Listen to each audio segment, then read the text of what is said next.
नमस्कार प्रिय साथियों। एक बार एक साधु धर्म प्रचार के लिए एक गांव में आए हुए थे।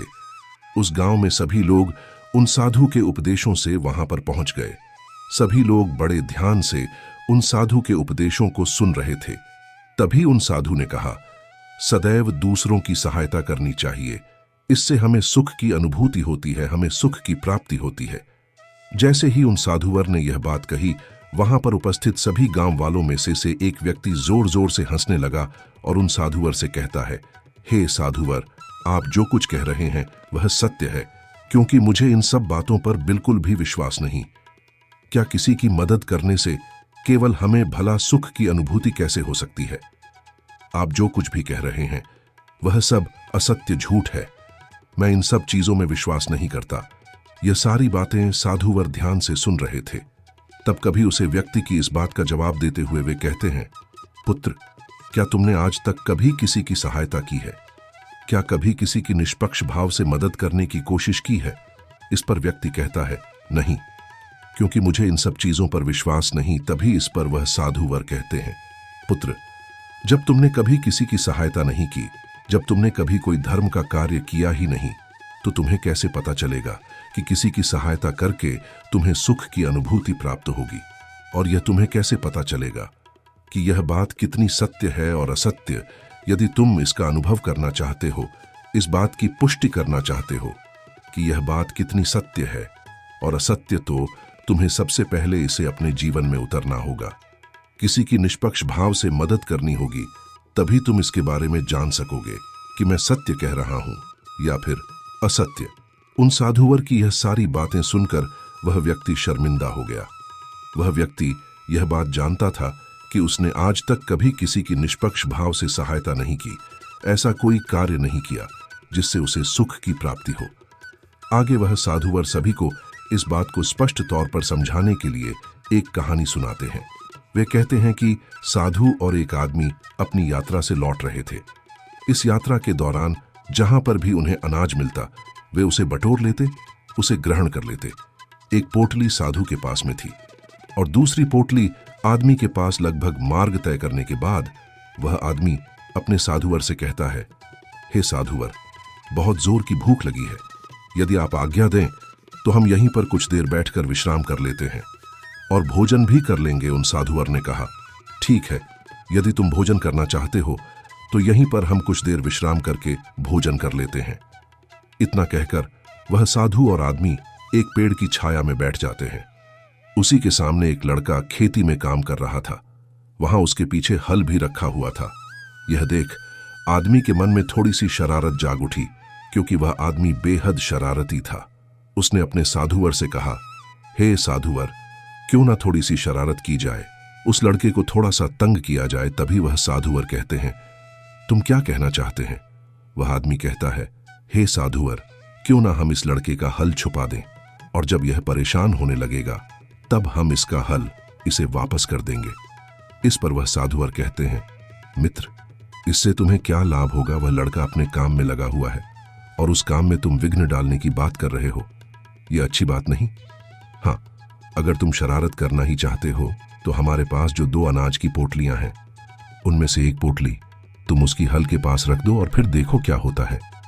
वह आदमी अपने साधुवार की बात मान जाता है और जैसा उसे उसके साधुवार ने कहा, वह पोटली उस हल के पास रख देता है और वापस आकर अपने साधुवार के साथ उसी पेड़ की छाया में बैठ जाता है। काफी देर खड़ी मेहनत के बाद धूप में जब लड़का थक जाता है और बैठने के लिए अपने हल के पास लौटता है, और जब वह अपने हल के पास एक पोटली देखता है, तब वह आसपास इधर उधर देखता है कि कहीं यह किसी की पोटली यहां पर छूट तो नहीं गई। लेकिन उसे कोई नजर नहीं आता, क्योंकि वह आदमी और साधु पेड़ की छाया में छुपे हुए दूसरी तरफ बैठे हुए थे। जब काफी देर इंतजार करने के बाद भी पोटली लेने कोई नहीं आता, तो वह लड़का उस पोटली को खोलकर देखता है तो उसमें उसे अनाज मिलता है। और यह सब देखकर वह लड़का अत्यधिक खुश हो जाता है और कहता है, हे ईश्वर, आज तूने मेरी सहायता की, इसके लिए कोटि कोटि धन्यवाद। आज मैं बड़ा उदास था। जब मैं घर से निकाला तो मेरे घर पर कुछ भी नहीं था। मेरे घर पर खाने के लिए अनाज का एक दाना तक नहीं था। लेकिन आज तुमने मेरी मदद की। आज तुमने मुझे यह अनाज की पोटली देकर मेरी बहुत बड़ी सहायता की है। इसके द्वारा मेरा और मेरे पूरे परिवार का पेट भर जाएगा। इसके लिए आपका बहुत बहुत धन्यवाद। इतना कहकर वह किसान उस पोटली को लेकर वापस अपने घर की ओर चला जाता है।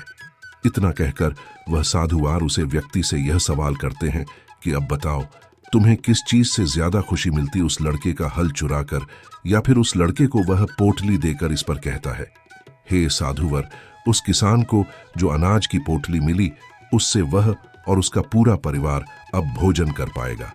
इससे ज्यादा सुख की बात और क्या हो सकती है। तभी वह साधुवर कहते हैं, तुमने बिल्कुल ठीक कहा।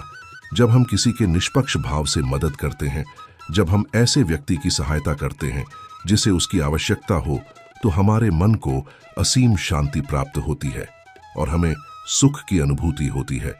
किसी व्यक्ति को परेशान करने से, तंग करने से, दुख देने से अच्छा है कि उसे हम खुशी दें। इतना कहकर वह साधुवर कहानी में आगे बढ़ते हैं और कहते हैं, जिस प्रकार उस आदमी ने यह कार्य करके सुख की प्राप्ति की खुशी का अनुभव किया, उसी प्रकार आप भी एक बार किसी न किसी व्यक्ति की निष्पक्ष भाव से मदद जरूर करें। उन साधुवर की यह बात सुनकर उस व्यक्ति को यह एहसास हो जाता है कि किसी को सुख देने में जो खुशी मिलती है, वह किसी को दुख में नहीं मिलती। इससे बड़ा ना तो कोई धर्म है और ना ही कोई पुण्य। यदि आप किसी भी जरूरतमंद की सहायता या मदद कर सकते हैं तो अवश्य करें, लेकिन इसका अर्थ केवल यह नहीं कि आप उसकी मदद धन दौलत से ही करें, बल्कि आप चाहे तो उसकी मदद कोई भी कार्य पूरा करवाकर कर सकते हैं। कोई भी ऐसी मदद जो आप करने में सक्षम है। हमारी अगली सीख हमें अगली कहानी से मिलेगी। एक बार की बात है, साधु और उनके कुछ आदमी किसी गांव का भ्रमण करके वापस लौट रहे थे। तभी वहां पर उन्हें कुछ लोग मिलते हैं जो उन्हें देखते ही उनकी निंदा करते हैं, उन्हें अपशब्द कहते हैं। जैसे जैसे साधु और उनके आदमी आगे कदम बढ़ाते हैं, वह लोग उन्हें और भी ज्यादा अपशब्द कहना शुरू कर देते हैं। लेकिन साधु और उनके सभी आदमी बिना कुछ कहे, चुपचाप, बिना कुछ प्रतिक्रिया दिए वहां से आगे की ओर बढ़ चलते हैं। आगे कुछ दूर जाने के बाद उन्हें एक वृक्ष नजर आता है जहां पर वे सभी लोग रात गुजारने के लिए विश्राम करते हैं। तभी पासी के गांव से कुछ लोगों का समूह वहां से होकर गुजर रहा होता है। वे लोग उन साधुओं को देखकर अति प्रसन्न हो जाते हैं। वे लोग उनसे आग्रह करते हैं कि आप हमारे गांव में चले। उनका यह आग्रह साधु और उनके सभी आदमी स्वीकार कर लेते हैं। वे सभी उनकी गांव की ओर चल पड़ते हैं।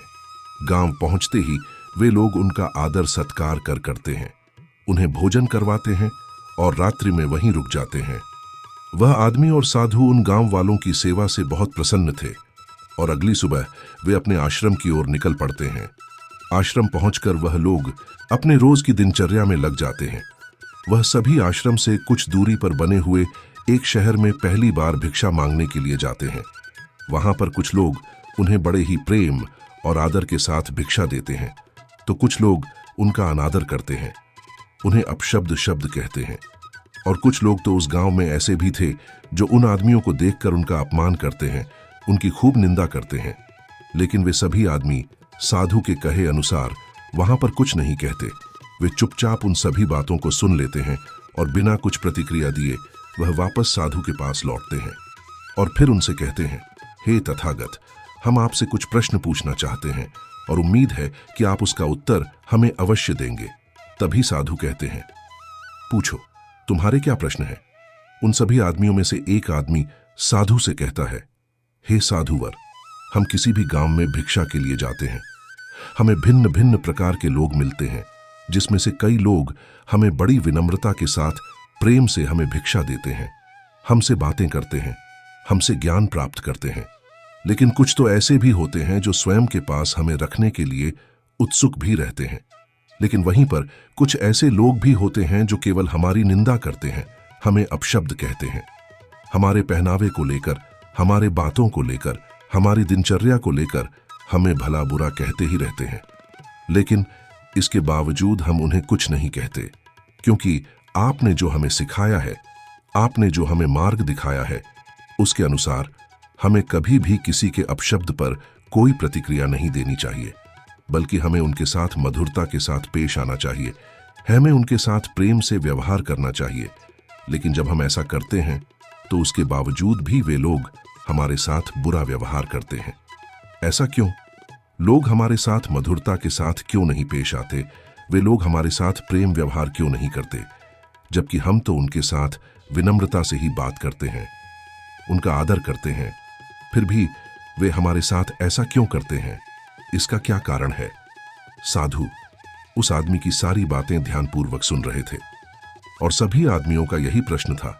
सभी लोग अपने इस प्रश्न का जवाब जानना चाहते थे। तभी साधु कहते हैं, मैं तुम्हें सभी के प्रश्नों का जवाब अवश्य दूंगा, लेकिन उससे पहले तुम सभी एक स्थान पर बैठ जाओ। साधु और उनके सभी आदमी एक स्थान पर बैठ जाते हैं। तभी साधु उन सभी से कहते हैं कि तुमने कहा कि हम जहां पर भी जाते हैं वहां पर हमें भिन्न भिन्न प्रकार के लोग मिलते हैं, उनका व्यवहार अलग होता है और इसका कोई बड़ा कारण नहीं है, बल्कि यह तो हर मनुष्य की सोच है और वही उन्हें अलग बनाती है। जिस प्रकार की समाज में वह पल्ले होते हैं, जैसी उनकी सोच होती है, वैसा ही वह व्यवहार करते हैं। और इसमें कोई भी संदेह नहीं है कि कोई भी व्यक्ति स्वयं की सोच और विचार के अनुसार ही अपना जीवन देखता है, समझता है और बनाता है। फिर वह चाहे अच्छी सोच हो या फिर बुरी, वही उसका व्यवहार बन जाता है, वही उसका जीवन बन जाता है। और वह केवल हमारे साथ नहीं, बल्कि सभी के साथ उसी प्रकार का व्यवहार करते हैं। लेकिन इन सब में जो सबसे महत्वपूर्ण बात है वह यह है कि हमें धर्म पर चलना है। अर्थात यदि कोई हमारे साथ बुरा व्यवहार भी करता है तो हमें उसके साथ विनम्र रहना चाहिए, उसके साथ हमें प्रेम पूर्ण रहना चाहिए। और इसके लिए जो भी उपदेश मुझे तुम्हें देने चाहिए थे, जो भी सीख मुझे तुम्हें देनी चाहिए थी, वह सब मैं तुम्हें पहले ही बता चुका हूं। हमें दूसरों को प्रेम देना चाहिए, लेकिन एक बात और याद रखना कि जिस प्रकार का प्रेम, जिस प्रकार का व्यवहार हम दूसरों के प्रति अपने मन में रखते हैं, दूसरों को देते हैं, उस प्रकार का व्यवहार, उस प्रकार का प्रेम हमें मिले, यह जरूरी नहीं और ना ही हमें इसकी उम्मीद रखनी चाहिए। यह उनका निर्णय है कि वह हमारे साथ किस तरह का व्यवहार रखना चाहते हैं, वह किस तरह से हमारे साथ प्रेम पूर्वक रहना चाहते हैं। जब हम किसी को भी बिना किसी स्वार्थ के निष्पक्ष भाव से प्रेम, सम्मान और मधुरता देने लग जाते हैं, तब भी हमें यह उम्मीद नहीं रखनी चाहिए कि उनका व्यवहार हमारे लिए अच्छा है या फिर बुरा, क्योंकि इससे कोई फर्क नहीं पड़ता। यदि आप किसी से भी यह उम्मीद रखते हैं कि जो प्रेम आप उन्हें दे रहे हैं वही प्रेम वह भी आपको देंगे, तो यह गलत है। यह तो स्वार्थ हुआ जो आप अपने प्रति उस दूसरे व्यक्ति से चाहते हैं। आपको तो अपने कर्मों पर ध्यान देना चाहिए। आगे साधु अपने सभी आदमियों से कहते हैं, जब हम सच्ची भावनाओं के साथ, करुणा के साथ कार्यरत होते हैं, अर्थात कार्य करते हैं, तभी यह हमारे लिए सिद्ध साबित होती। हमें कभी भी किसी की भी सहायता निस्वार्थ भाव से करनी चाहिए। हम जब उनकी सेवा कर रहे हो तो हमें अपने मन में यह कभी नहीं लाना चाहिए कि जो हम उन्हें दे रहे हैं वह भी बदले में हमें वही देंगे। आगे साधु अपने सभी आदमियों को यह समझाते हुए एक कहानी बताते हैं और कहते हैं, एक बार एक साधुवर अपने कुछ आदमियों के साथ किसी यात्रा से लौट रहे थे। वह मार्ग काफी लंबा था, जिस कारण मार्ग में सभी को प्यास लग गई। वह साधु अपने सभी आदमियों को एक तालाब के किनारे ले जाते हैं और जब वे सभी आदमी उस किनारे के पास पहुंचते हैं तो वहां पर उन्हें एक छोटा सा मटका नजर आता है। वे सभी लोग उस मटके का इस्तेमाल करके पानी पी लेते हैं और फिर उसी मटके में पानी भरकर वह अपने साधु के पास ले जाते हैं। लेकिन जब तक वह पानी वह अपने साधु के पास ले जाते हैं तब तक वह मटका लगभग खाली हो जाता है। उस मटके में केवल थोड़ा ही पानी बचता है। यह देखकर एक आदमी उस मटके को फिर से तालाब में ले जाकर के पानी भरता है और फिर वह साधुवर के लिए पानी लेकर आगे बढ़ता है, लेकिन फिर से वह पानी धीरे धीरे खत्म हो जाता है। यह देख साधुवर अपने उस आदमी से कहते हैं, तुम्हें इस मटके को नहीं भरना चाहिए, क्योंकि जो मटका तुम भर रहे हो यह फूटा हुआ है। इस मटके को भरना व्यर्थ है, इसलिए तुम्हारी यह मेहनत पूरी तरह से व्यर्थ हो रही है। आगे साधु अपने सभी आदमियों को यह समझाते हुए कहते हैं कि किसी की सेवा और सहायता करते वक्त बदले में हमें वह सामने वाला व्यक्ति भी वही देगा कि चाह रखना बिल्कुल व्यर्थ है, क्योंकि जब भी तुम किसी की सहायता करके यह आशा रखते हो कि सामने वाला भी तुम्हारे लिए ठीक वही करेगा, तुम्हें भी ठीक वही देगा, तो इससे केवल तुम्हें निराशा ही प्राप्त होगी और तुम लोग भी वही चाहते हो।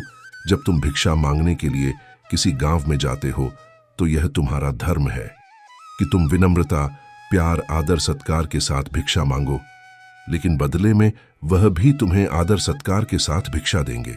इसकी उम्मीद करना बिल्कुल व्यर्थ है क्योंकि जब भी तुम किसी की सहायता करके यह आशा रखते हो कि सामने वाला भी तुम्हारे लिए ठीक वही करेगा, तुम्हें भी ठीक वही देगा, तो इससे केवल तुम्हें निराशा ही प्राप्त होगी।